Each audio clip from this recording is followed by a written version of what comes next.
Amém? Muito bom. Feche os olhos, vamos orar a Deus. Senhor nosso Deus e nosso Pai, nós queremos te agradecer nesse dia de quinta-feira em que nós estamos aqui neste fórum, nesse momento de troca de experiências, de aprendizado, de conhecimento, de autoconhecimento, de um mergulho no nosso eu interior. A nossa oração é que o Senhor nos ajude a te conhecermos mais e que sejamos tocados pela tua graça, pelo teu amor e também pela tua presença. Obrigado por tudo nesse momento, Pai. Nós oramos assim e te agradecemos em nome de Jesus. Amém. Pode se sentar. Pessoal, às quintas-feiras, na nossa igreja, nós normalmente fazemos assim, quintas-feiras alternadas. Tem uma quinta-feira que nós fazemos estudo bíblico e tem outra quinta-feira que nós fazemos uma palestra, um seminário. Então, a nossa ideia, inclusive, é nós aperfeiçoarmos esse nosso encontro de quintas-feiras, pelo menos quinzenalmente ou mensalmente, né? Fazermos disto um fórum. E o sonho do meu coração é fazermos aqui o Fórum Cristão de Atualidades. Um momento para nós discutirmos questões de atualidades, trazermos pessoas especialistas para poderem falar de um tema específico de reflexão e de impacto na vida social, questões que têm a ver com espiritualidade, questões que têm a ver com atualidades do mundo ali fora, na ciência, enfim, qualquer outra área do conhecimento humano. O sonho da nossa igreja é sermos uma igreja que saiba dialogar com a sociedade. Nós não temos medo de compartilhar conhecimento. Aqui na igreja, nós não temos medo de trazer gente que pensa diferente. Ateu pode vir aqui palestrar, trazer um tema. Acho que quando você tem conhecimento suficiente, tem bagagem suficiente, tem segurança suficiente em relação à sua fé, a fé que você professa, você não tem medo de dialogar por qualquer outra área do conhecimento humano. Então, pensando nisso, hoje eu queria trabalhar com vocês, eu queria tentar ministrar uma palestra, falar um pouquinho sobre uma conversa, né? Um bate-papo, sobre algumas questões que são importantes e que muitas vezes nós os cristãos não refletimos sobre, mas que elas são muito importantes para a nossa vida. Queria falar um pouquinho sobre questões internas, questões de dentro de nós, questões que afetam a nossa maneira de pensar, a nossa maneira de sermos, a nossa maneira de agir. Queria falar sobre o inconsciente. Não sei se você já ouviu falar de inconsciente. Já ouviu falar? Já ouviu falar de inconsciente? Pois, hoje eu quero falar um pouquinho sobre inconsciente. E o tema da nossa conversa aqui é inconsciente e o discurso do outro. Inconsciente e o discurso do outro. Tá bom? Então, se você tiver dúvidas em relação a alguma coisa que eu falar, peça para eu parar e eu vou explicar outra vez, tá bom? O inconsciente e o discurso do outro. Essa é uma conversa que eu vou fazê-la com base na experiência de uma pessoa dentro da Bíblia Sagrada, de um personagem que é José. E é uma conversa também que eu vou fazê-la aqui com vocês com base em conhecimentos de um psiquiatra francês chamado Jacques Lacan.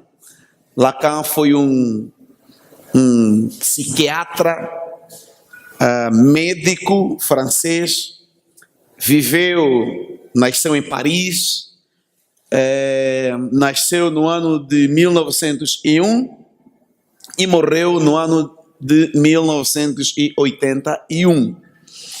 E ela é Jacques Lacan, que é um personagem que é estudado muito no universo da psicologia, da psiquiatria e até em alguns pontos também na medicina, mas que eu penso que ele traz teorias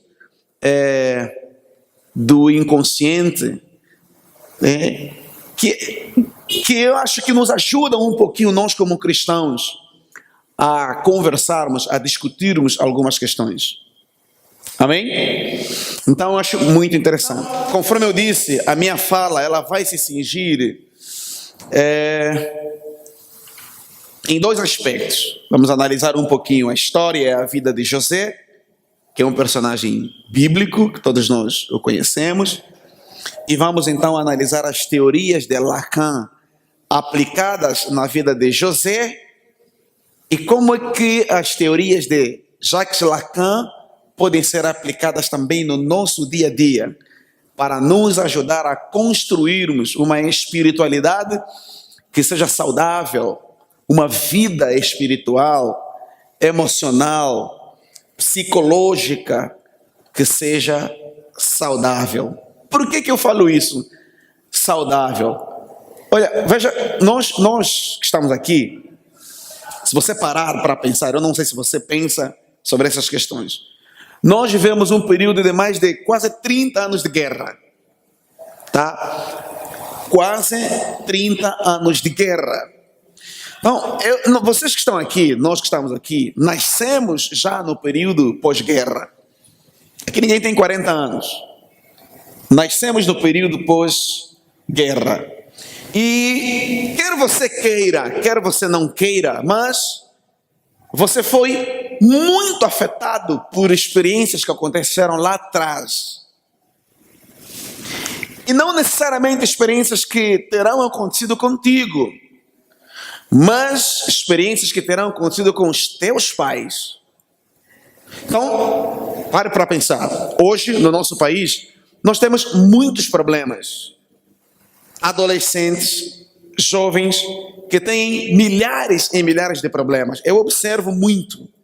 Por exemplo, eu lido todo dia com jovens que têm 17, 18, 19 anos, têm muitos traumas, muitos problemas psicológicos. Têm complexos de inferioridade, tá? Muito complexo de inferioridade. Eu convivo com jovens que têm traumas emocionais muito grandes. Jovens que têm 17, 18, 19, 20 anos e que parece que têm mentalidade de criança ainda. Jovens que têm déficit de atenção, têm memória que é impressionante. Você fala uma coisa, ele não grava, ele não memoriza, ele não presta atenção. Nós temos muitos problemas de índole psicoemocional. Há muito jovem traumatizado. E sabe o que mais? É que se você parar para pensar no nosso país, nós não temos muitos especialistas na área de psiquiatria, na área de psicologia, sobretudo psicologia clínica. Nós não temos no nosso país especialistas, muitos especialistas nessa área. O Kwanza Sul tem mais ou menos 2 milhões de habitantes. 2 milhões de habitantes. Já chegou a 2 milhões de habitantes, segundo dados de projeção do Instituto Nacional de Estatísticas. Tá? E acredita, nós não temos nenhum consultório especializado de pessoas preparadas para trabalhar com saúde mental. Quando as pessoas têm problemas mentais, onde é que elas correm? Onde é que elas correm? Correm onde? Alguns correm nas igrejas, porque creem que, subjetivamente, as igrejas parece que vão suprir esses problemas. E outros, quando mais, correm onde? Os quimbandas mesmo. Não é verdade? Correm onde? Para os quimbanda. Qualquer coisa no nosso país, ela é sempre resolvida assim. As pessoas falam, ou vai na igreja, ou vai no quimbanda. Então, nós temos muitos problemas de índole psicoemocional no nosso país. E o que acontece? As pessoas vão sendo marcadas de maneira negativa, experiências do passado, fruto da maneira como muitos foram criados, a infância. Então, nós que estamos aqui, carregamos muitos traumas da nossa infância dentro de nós. E isso é interessante nós como igreja discutirmos e falarmos sobre essas questões. Por quê? Porque de certa forma isso afeta inclusive a nossa relação com Deus. Nós não percebemos, por isso que eu falei aqui que a ideia é nós conversarmos sobre o nosso inconsciente. E o que é inconsciente? São aquelas experiências que você vive lá atrás na sua vida, que você não dá conta, mas que vão se acumulando no teu cérebro, na tua mente, na tua alma, e que você não percebe, mas que elas influenciam a tua forma de ser, de estar e de agir, a tua forma de reagir, a tua forma de viver o teu hoje, o teu presente. Então, vamos lá. Normalmente, se você nasceu numa casa onde tudo era resolvido aos berros, era tudo grito e pancadaria, o que você vai reproduzir na idade adulta? A chance de você reproduzir os mesmos padrões de comportamentos de lá atrás, ela é muito grande. É verdade ou mentira? Verdade ou mentira? Agora, você reproduz esses comportamentos porque você quer? Não. Você reproduz por quê? Porque aquilo te influenciou o teu inconsciente. Percebe? E você reproduz esse padrão de comportamento sem perceber, sem dar conta. Mas quando você vê, você está fazendo igualzinho o teu avô fazia com teu pai, e você está agindo igualzinho o teu pai agia com você. Tá percebendo a ideia? Então, nós precisamos parar, precisamos refletir, e isso afeta a nossa espiritualidade, a maneira como nós nos relacionamos com Deus. Quer ver uma coisa? Se você nasceu numa casa onde tudo era os berros, era os gritos, onde teu pai só dava chute, só batia na mãe, batia nos irmãos, alcoólatra, por exemplo, está entendendo a ideia? É o modelo de pai que você tinha. Então é a referência que você tem de pai, é aquilo formatou você, afetou o teu inconsciente de uma forma tão grande, tá? Quando você vem para a igreja, muitas vezes, se você não passar por um processo de cura e libertação, de tratamento emocional, você tem dificuldades de se relacionar com Deus. Porque quando a pessoa fala assim, olha, Jesus te ama, Deus te ama, automaticamente aciona na tua mente, o teu subconsciente vai buscar lá atrás aquelas experiências que você tinha, e aquilo afeta o teu consciente, e você tem dificuldade de se relacionar com Deus, porque automaticamente qual é o modelo de pai que você tem? Qual é o modelo de pai que você tem? O teu modelo? O teu pai biológico, não é verdade? Percebe a ideia? Então, quando você fala assim, Jesus te ama, ou Deus te ama, Deus é um pai amoroso, um pai carinhoso, aquilo choca contigo. Por quê? Porque não vai de encontro às experiências que você teve lá atrás no teu passado. Entenderam a ideia? Por que é importante conversarmos sobre essas coisas dentro das nossas igrejas? Então, por exemplo, eu não nasci num lar com o meu pai e a minha mãe e os meus irmãos. Não cresci, perdão. Entendeu? Eu cresci com o meu padrasto. E na minha casa com o meu padrasto era só berros e gritos e tudo mais. Tá entendendo? Era só isso. Eu me lembro que o meu padrasto conduzia uma Kombi. Uma Kombi, sabe a Kombi? Sabe o que é Kombi? Kombi, aquele carro de 9 lugares. Parece Volkswagen, da Volks. E nós morávamos ali na Bumba, estava ali no lado do morro. Estava onde hoje é a casa de Souza e Luiz. Onde era ali era a nossa casa, eu cresci ali. Meu período da maior parte da minha infância. Minha infância até já não, porque eu fui morar com meu padrasto já na pré-adolescência, 12 anos por aí que eu fui morar com meu padrasto. Mas eu me lembro que o meu padrasto saía de casa de manhã para trabalhar. Quando o meu padrasto saía, em casa era uma alegria. Quando o meu padrasto tivesse a vir, ele quando fazia a curva do carro, ali na 14 de abril, tá vendo? Na 14 de abril para ir para casa, nós lá já víamos a Kombi, filho, não brinca. Todo mundo em casa, o pai Davi, o pai Davi. Aí quando ele vinha com o carro, subia o morro de casa, parava, descia. Quando ele descia, já começava a bicar tudo, né?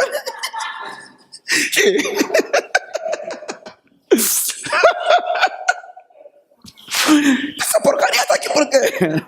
Essa porcaria tá aqui, todo mundo... Olha, meu padrasto só era gente boa, carinhoso, amoroso quando ele estava bêbado. Quando ele estava bêbado é que nos dava lá um dinheirozinho, nos carinhava só. Mas quando estava sério, era literalmente um capeta em pessoa. Hoje eu posso falar isso, mas não tenho raiva, não tenho mágoa, não tenho nada. Estamos aqui a conversar. Só para vocês verem como é que as experiências do nosso passado afetam o nosso presente. Se nós não passarmos por um processo de cura, de transformação. Estão a perceber? Então o que eu quero discutir com vocês? Quero discutir com vocês essas coisas. Experiências que nós vivemos na nossa casa. Por exemplo, uma moça que foi abusada sexualmente na infância. Ela não percebe, mas aquilo afeta a adolescência dela, a pré-juventude dela, a juventude dela. E se não tratar, vai afetar a vida conjugal dela lá na frente também. Estão entendendo? E nós, no nosso país, nunca passamos por um período em que a questão relacionada a violações de menores foi assim, de uma aberração tão grande, de uma aberração tão grande, que vocês nem imaginam o quanto tem crianças sofrendo dentro das próprias casas, por tios, pais, avós e outros mais que estão abusando delas o tempo todo. Está entendendo o que eu estou falando?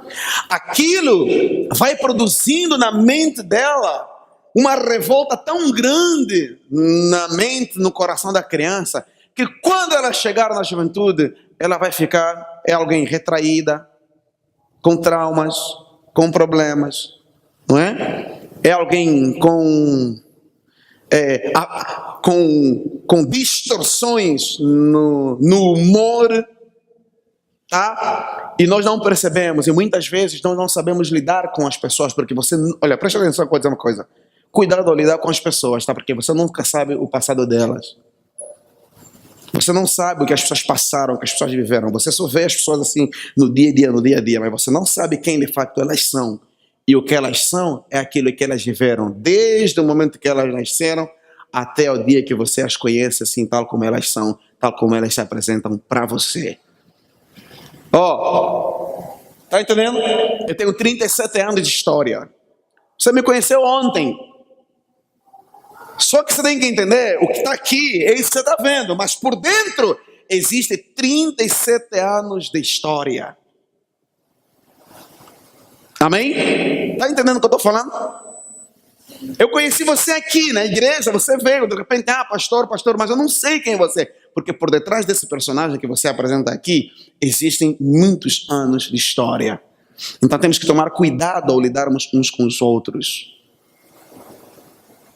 Está entendendo o que eu estou falando? Então isso é muito sério, pessoal. Isso é muito sério. O inconsciente é o discurso do outro, dizia Jacques Lacan.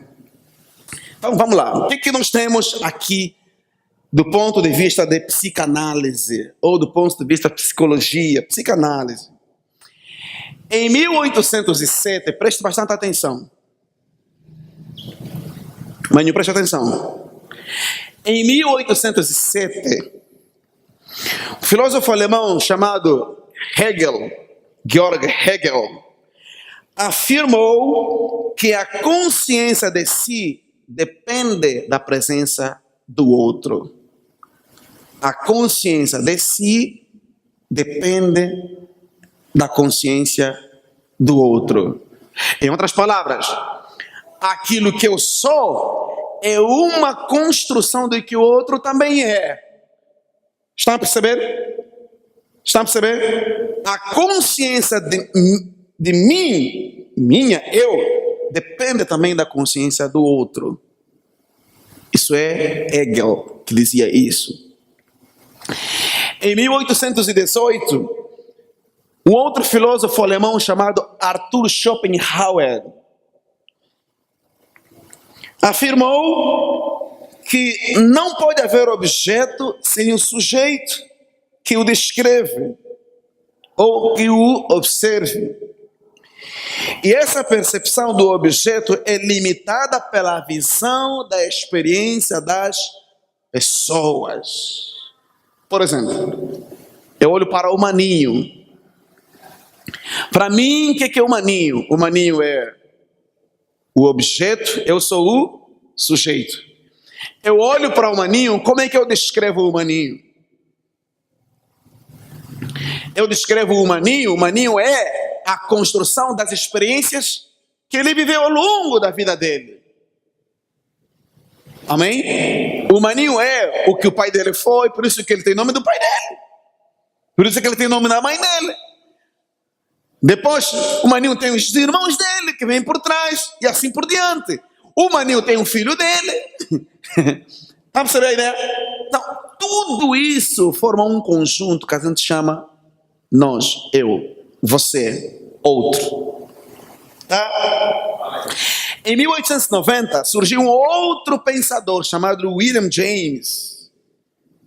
Escreveu um livro chamado Princípios da Psicologia. E ele fez uma distinção entre o eu, conhecer, e o mim, que é conhecido. O eu e o mim, que é conhecido. Deixa eu dizer uma coisa para você. Olha, nós seres humanos somos os seres mais complexos que existem no universo.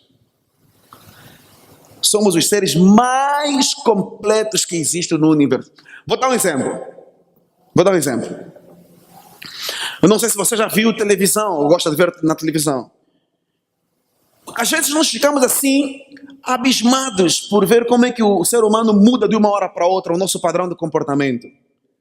Você vê, de repente, um rapaz bonito, que nasceu filho de pais ricos, não é? Tem tudo dentro de casa, mas de repente aquele menino chega na escola com uma arma e mata os colegas de uma forma assim. Aí as pessoas ficam assustadas, falam, mas como é que é possível?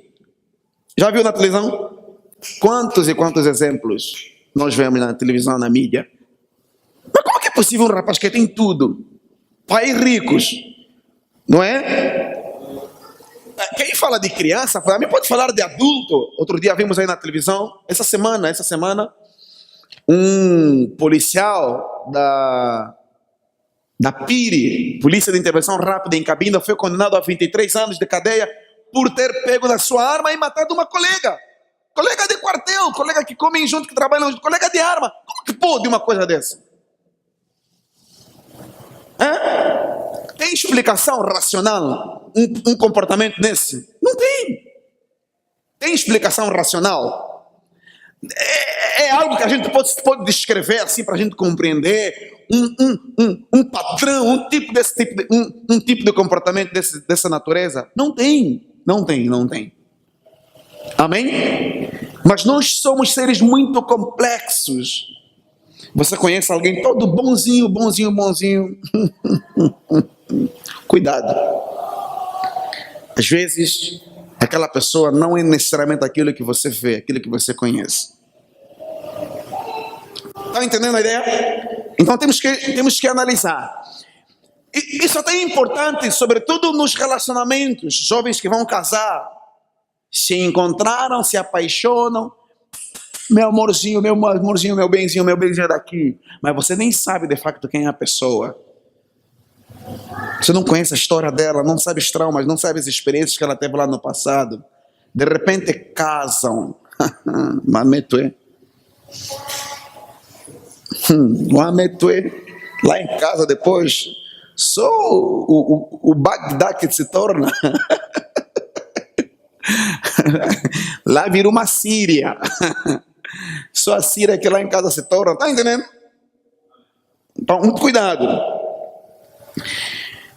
Em 1943, o filósofo francês Jean-Paul Sartre, eu gosto de Sartre, os filósofos existencialistas franceses, ele afirmou que a nossa percepção do mundo ao nosso redor ou do outro altera-se quando surge uma nova pessoa incorporando o conceito dele ou dela à nossa percepção do outro. Vou dar um exemplo, por exemplo, interessante, né? Imagina, alguém me diz assim, eu olho para o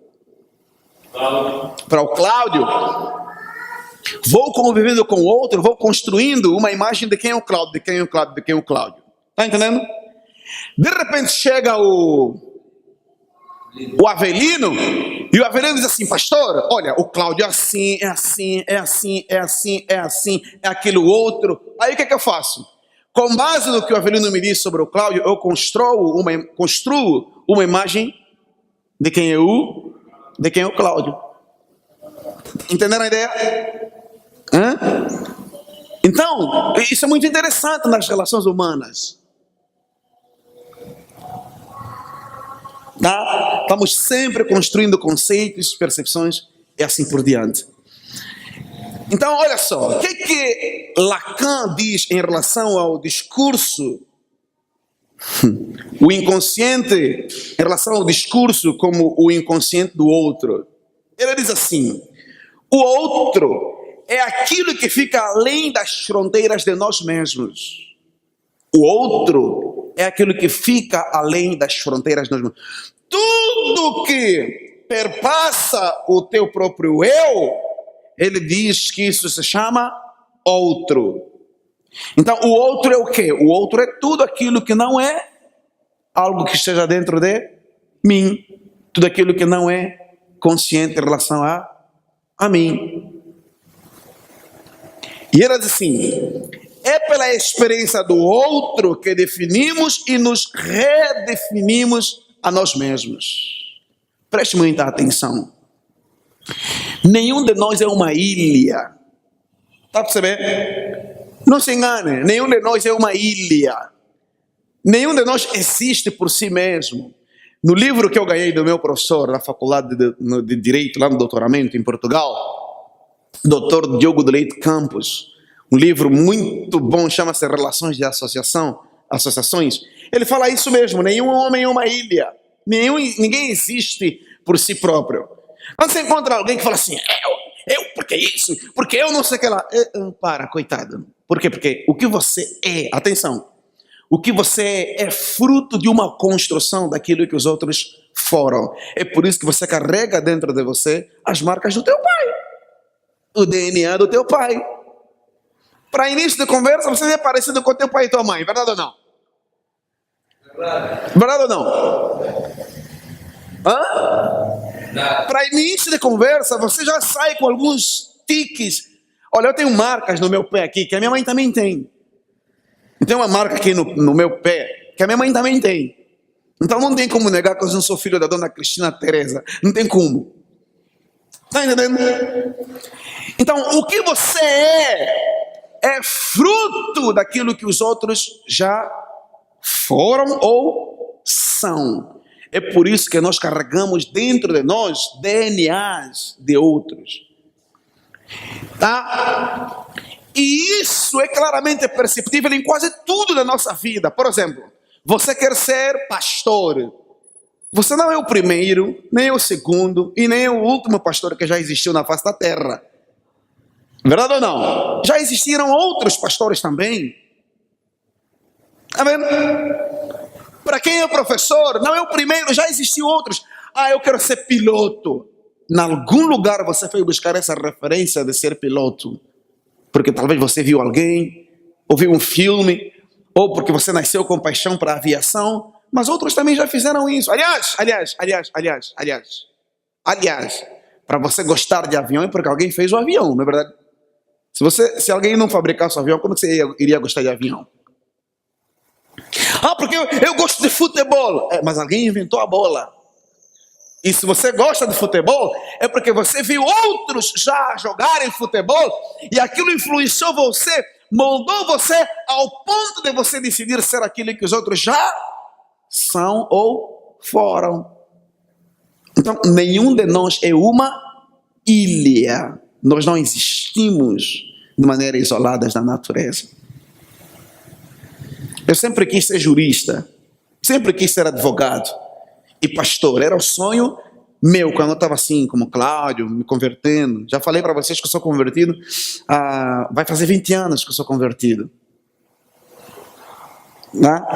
Quase 20 anos que eu sou convertido. E eu queria ser pastor doutor, era o meu sonho. Um dia eu vou ser pastor doutor.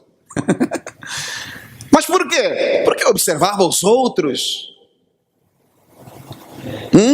Porque eu fui buscar referências em outras pessoas que também já eram pastor, outras pessoas. Então eu fui me espelhar naqueles e fui construir a minha vida com base nas experiências dos outros.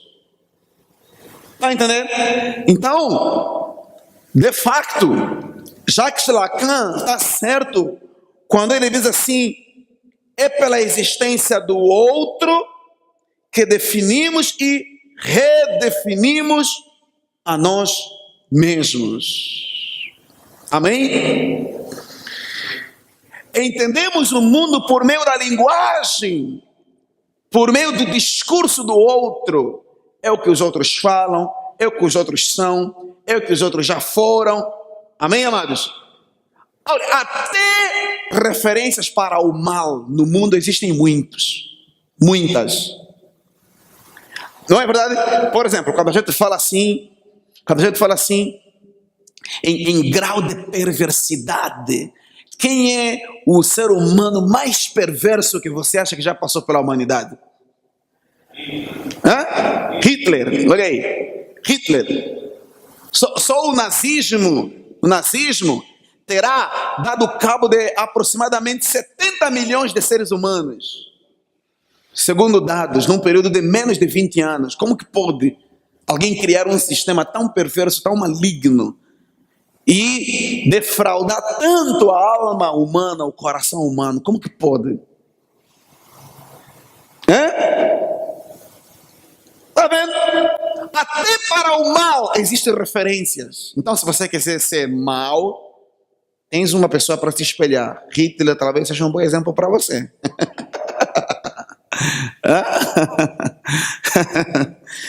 Está entendendo? Até para o mal. A questão do mal é uma coisa interessante, né? Um dia eu vou falar sobre isso. Um dia eu vou falar só sobre a questão do mal. Por que o ser humano é mal? Por que existe tanta perversidade, tanto mal na humanidade? Um dia eu vou falar sobre isso. Se não for na próxima semana, daqui a 15 dias, vou falar sobre isso, talvez, se Deus me permitir. Está entendendo?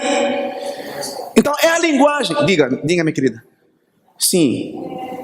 A nossa maior influência normalmente são os nossos pais.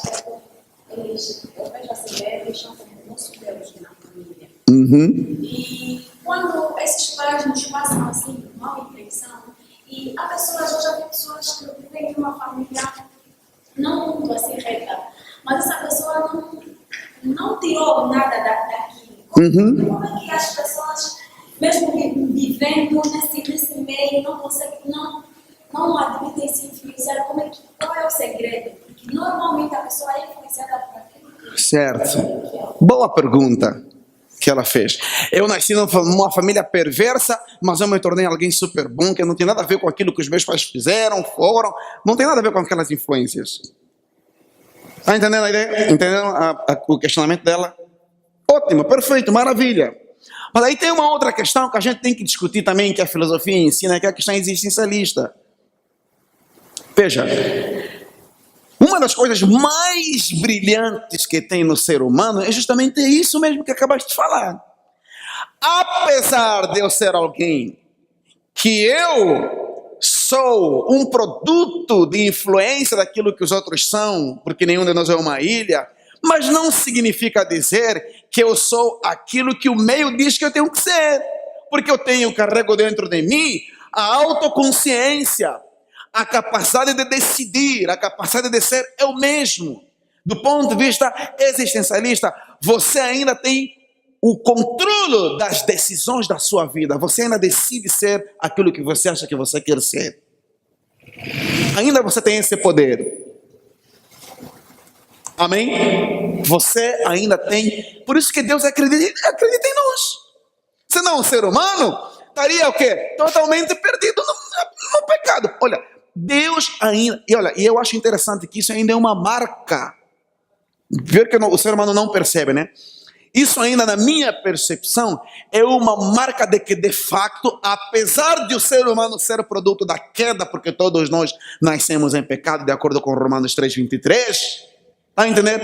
Mas ainda dentro do ser humano existe uma marca, que é a marca de Deus, a marca de Cristo dentro de nós. Por isso que o ser humano é capaz de amar, é capaz de gestos de bondade. Apesar de toda a maldade que existe no coração do ser humano ainda. Está entendendo? Por isso, eu também não estou dizendo que se você nascer numa casa onde todo mundo é capeta, você vai ser capeta. Não é isso que eu estou dizendo. Eu só estou dizendo que você é influenciado do ponto de vista do inconsciente. E isso não sou eu que falo. Quem fala é a psicologia, é a psicanálise, é Lacan, é Freud, é Jung e tantos outros na psicanálise que falam isso. Está entendendo? E biblicamente e espiritualmente também faz sentido, também faz lógica. Por exemplo, eu aqui dei aula aqui para vocês no domingo, creio eu, salvo engano, onde eu falei da história de Josias, garoto que com 8 anos começou a reinar. Josias não seguiu o exemplo dos pais dele, não é verdade? Manassés, Amon, o avô, o bisavô, nada. 8 anos ele já decidiu partir para um caminho diferente. Está vendo? E lá no texto de Josias, você não vai encontrar lá nada dizendo assim, Deus chegou para Josias e falou para Josias seguir um caminho diferente. Não.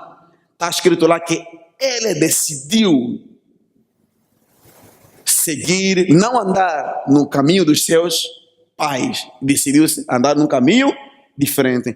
Ainda você tem a capacidade de decidir. Por isso que você está aqui. Senão você não estaria aqui fazendo um dia uma decisão por Cristo. Nem eu algum dia teria feito uma decisão por Cristo. Teria o quê? Seguido o exemplo dos meus pais e ponto final. Espera aí, não é isso que eu estou querendo dizer. Estão entendendo? Só estou querendo dizer que é comprovadamente, cientificamente comprovado, que nós somos influenciados inconscientemente, muitas vezes, por padrões de comportamentos que ficam alojados. Olha, o nosso inconsciente funciona tipo um HD, um disco rígido. Ou como se fosse um... Deixa eu dar um exemplo aqui, talvez para vocês entenderem. É como se fosse um pin driver. Quando você tem um pin driver, grava, depois você apaga. Tem muitas coisas que não apagaram. Existe um lugar lá ainda que é possível recuperar aquilo. Está entendendo? Então o inconsciente é aquele lugar onde tem coisas escondidas, secretas que ninguém vê, ninguém sabe, mas estão lá. E que uma hora é acionado. Está entendendo do que eu estou falando? É disso que eu estou falando. É disso que é sobre isso que a gente tem que discutir, sobre isso que a gente tem que pensar. Também usamos essa linguagem em nossos pensamentos mais profundos. Está aí, é isso que ele está falando. Então, os nossos pensamentos mais profundos são afetados pelo nosso inconsciente. Por isso é que ele conclui dizendo assim, o inconsciente é o discurso do outro. Então vamos lá, o que nós vemos na psicanálise? Os psicanalistas, descreve o inconsciente como um local em que guardamos todas as nossas memórias que queremos deixar de lado e que não podem ser conscientemente recuperadas. É isso que eu acabei de falar. É como um disco duro que mesmo depois de ser apagado, zerado, ainda tem lá memórias, ainda tem lá imagens. Isso é o que os psicanalistas chamam de inconsciente. Tá? Às vezes o inconsciente comunica-se com o eu consciente de maneira limitada. É verdade. Por exemplo, Jung traduz essa linguagem do inconsciente se comunicando com o eu por intermédio de sonhos, não é? Que ele chama de arquétipos, símbolos. Por exemplo,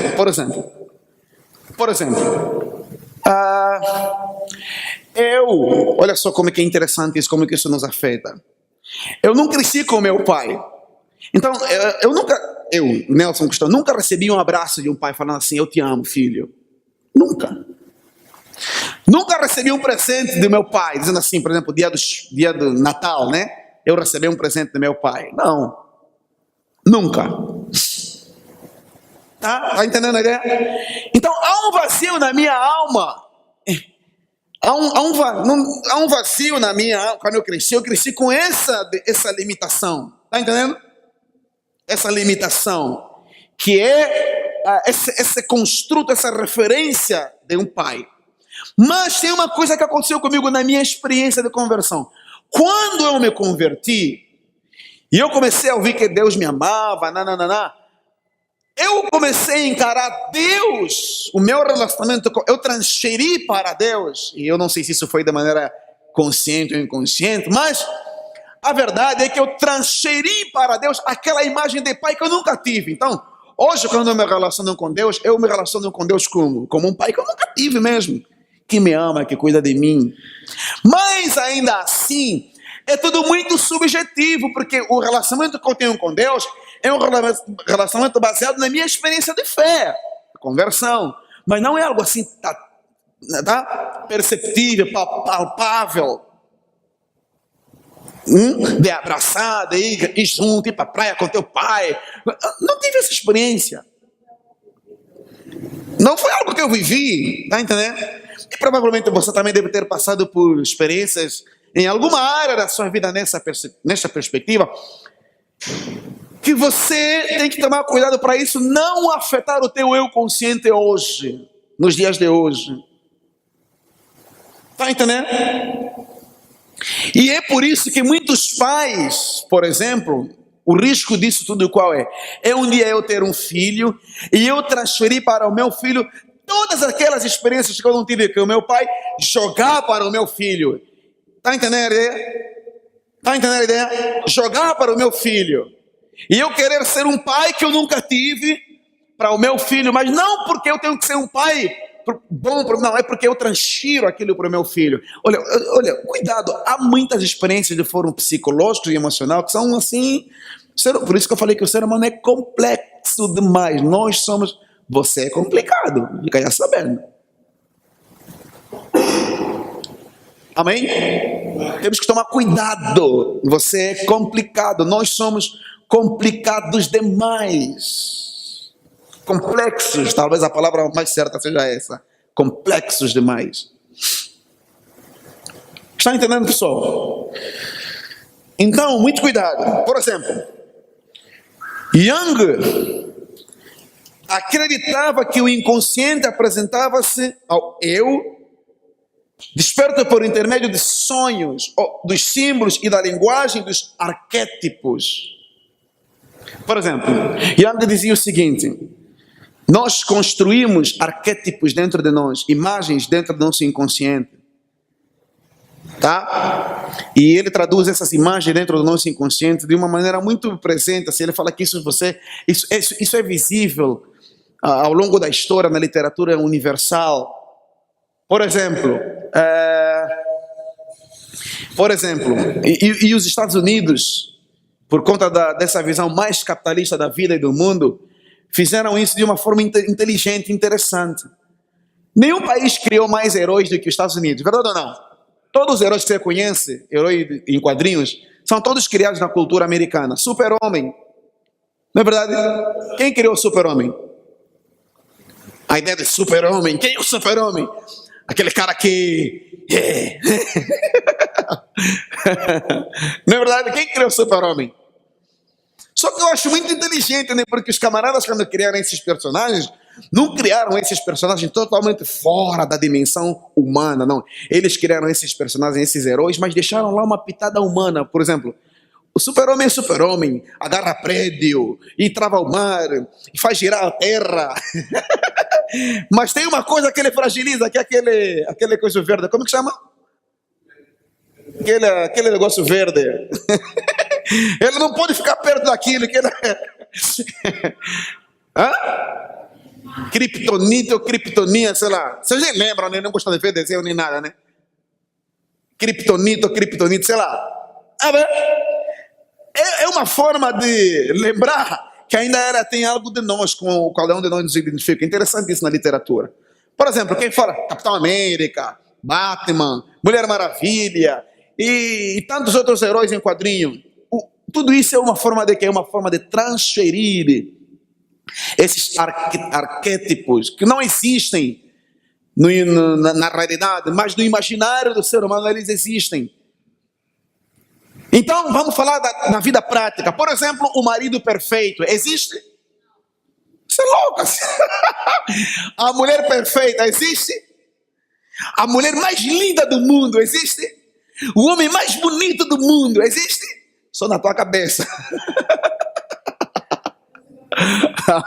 Por isso é que muitos se desesperam quando constroem uma imagem do homem, do moço que namora. Aí ela namora aquele moço todo bonitinho que leva flores, que escreve poesias. Longe de ti não sei viver, ama-me, espera por mim. É no namoro. Quando casa, a moça fica frustrada. Mas cadê aquele cara que era um anjo? Mas como que é possível? Ele virou um gato, agora só arranha.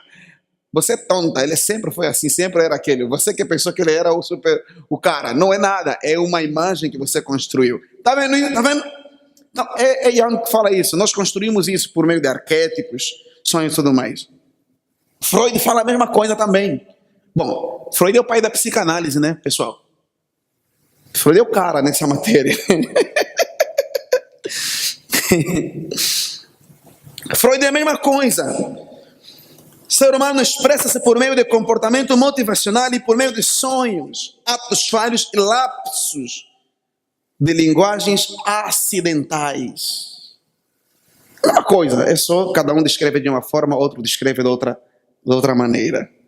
Tá bom, pessoal?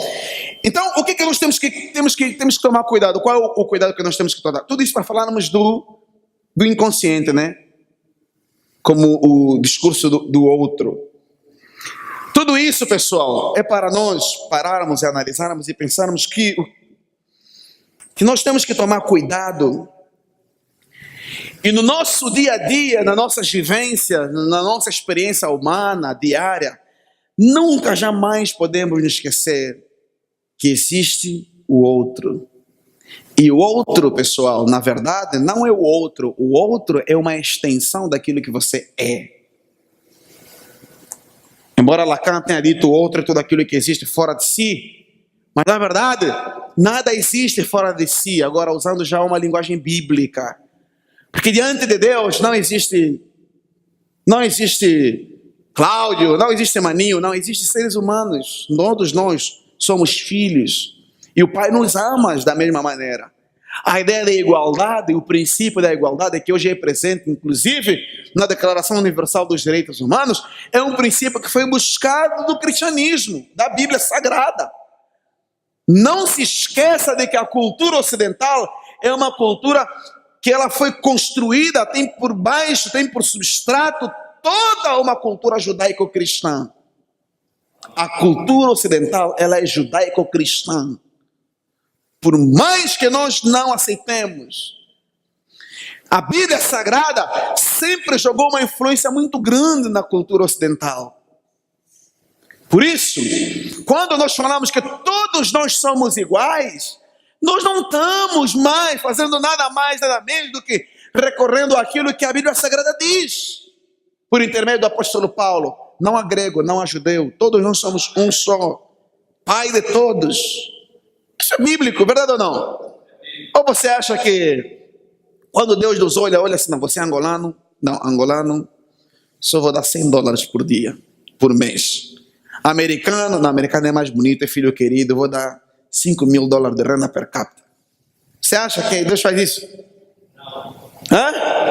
Não, você como nasceu no bairro, tem direito só isso. Você como nasceu na cidade, tem direito só isso. Você acha que Deus nos trata assim? Claro que não, lógico que não. Hã? Acho que não. Ué, esse final de semana o príncipe William vai casar com a Meghan Markle. Vai casar. Quer dizer que o príncipe William diante de Deus é mais importante do que você.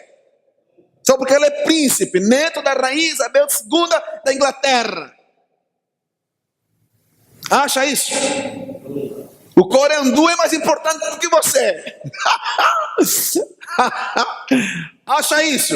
Lógico que não. Então, preste muita atenção. Nunca jamais se esqueça que existe o outro. E o outro é tão importante, tão igual, tão ser humano, tão digno de respeito, de dignidade, de prerrogativas quanto você. Por que existe uma tendência muito grande, subjetivamente, em nós, em acharmos que só nós é que somos mais importantes do que os outros? Que os outros não valem nada, que os outros devem sempre ficar em segundo plano. Por quê? É porque existe no nosso inconsciente uma percepção, e porque nós fomos educados a sempre vivermos, a sermos o primeiro. Nós vivemos num país, infelizmente, que é um país de doentes do ponto de vista psicoemocional. Porque nesse país aqui, chamado Angola, em que você vive, em que nós vivemos, aqui, meu amigo, é terra de caiçara. Aqui é primeiro eu, segundo eu, terceiro minha casa, quarto minha casa, depois os outros, salve-se quem puder. Aqui em Angola vive-se assim. Aqui nós levamos em consideração o outro como uma extensão daquilo que nós somos. Não me venha dizer que levamos, porque não. E os exemplos são aos montes. Amém? Verdade ou não? Verdade ou não, pessoal? Vai no hospital para você ver como é que você vai ser tratado. Agora deixa chegar no hospital um camarada com gravata e fato e gravata para você ver como é que ele vai ser tratado. Percebe-se o que eu estou querendo dizer? Isso é algo que está intrinsecamente em nós. Cuidado. Cuidado. Agora, para a gente encerrar, quero falar da história de um homem que acho que supera tudo isso que eu acabei de dizer aqui. Tudo isso é ciência, é psicologia, é psicanálise. Mas a Bíblia está anos-luz à frente de tudo isso. É por isso que eu creio no poder da palavra de Deus. Por isso que eu creio que a palavra de Deus ela é como um martelo que esmiuça a penha. A Bíblia não tem nada a ver com psicologia, com psiquiatria. A Bíblia tem a ver com a palavra de Deus, que é ela que cura, que salva, que liberta e que transforma o ser humano. É a história de José. Ninguém tinha mais probabilidades de ser alguém frustrado, revoltado, amargurado como José. Amém? Vendido pelos seus irmãos com 17 anos por causa dos sonhos que ele tinha. Seus irmãos o odiaram. Vamos matar esse camarada. Quem disse que ele vai reinar sobre nós por causa dos sonhos deles? Vamos ver onde ele vai parar. Os irmãos de José pegam José, colocam ele numa cisterna para morrer. Aquilo já é assassinato. Porque quem te coloca no deserto para morrer, já te matou. Se você sobreviver, já morreste. Para ele, você já morreu. Tanto é que quando os irmãos de José voltam para casa, eles fazem o quê? Eles fazem um óbito, eles choram. Eles levam a túnica, mostram para Jacó. E o que eles fazem? Um óbito. Percebe a ideia? Jacó é salvo dali por ismaelitas. Aliás, eles decidem vendê-lo, né? Tiram-no do poço, decidem vendê-lo. E aí eles nunca mais viram o irmão. O irmão parte. Jacó chega no Egito como escravo, como propriedade. E chega no Egito, ele é vendido. Imagina. Quanto que você vale? Vou te comprar, já? Vou te comprar, não vou voltar mais para Bengala. Vales quanto? Qual o preço que você daria para você? Imagina vender alguém, vender um ser humano. Um ser humano como mercadoria, né? Imagina. Irmãos, relegado pelos irmãos, e ainda por cima é vendido como escravo. Imagina as experiências, os traumas que estavam acumulando na vida desses jovens. Ele é comprado por Potifar, vai trabalhar na casa de Potifar, como mordomo. É escravo, escravo não tem direitos, escravo é mercadoria, escravo é coisa. Escravo não é ser humano, escravo não tem liberdade nenhuma. Uma vez escravo, escravo para sempre. Se você é escravo, o teu filho também vai ser escravo. Todo mundo que vê de você vai ser escravo, porque você é propriedade. Está entendendo? Não tem futuro, não tem perspectiva nenhuma. Você é coisa. Você é mercadoria. E você é avaliado pela capacidade que você tem de trabalhar. Porque se você não trabalha, escravo que dá trabalho, o que faz? Mata. Não vale nada mesmo. Não dá retorno. Chega na casa de Potifar, o que acontece? A Bíblia diz que a mulher de Potifar se engraça com ele. Quer pegá-lo. Ele nega-se e inventa uma história contra ele. Vai parar na cadeia. Ele fica mais de 10 anos preso. Nós, quando lemos a história de José, a gente passa assim em cima, não imagina, né? Ele fica mais de 10 anos, aproximadamente 12 anos, na cadeia. Imagina os traumas, imagina as experiências.